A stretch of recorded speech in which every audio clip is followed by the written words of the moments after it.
सिंदीमेघे येथे साजरी झाली अण्णाभाऊ साठे यांची जयंती।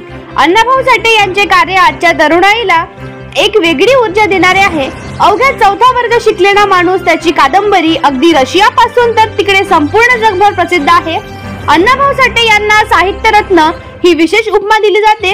त्यांचे खूप मोठे कार्य हे साहित्य क्षेत्रात आहे असे विधान डॉक्टर अभ्युदय मेघे यांनी सिंदीमेघे येथे आयोजित लोकशाहीर अण्णाभाऊ साठे यांच्या जयंतीच्या निमित्ताने केले।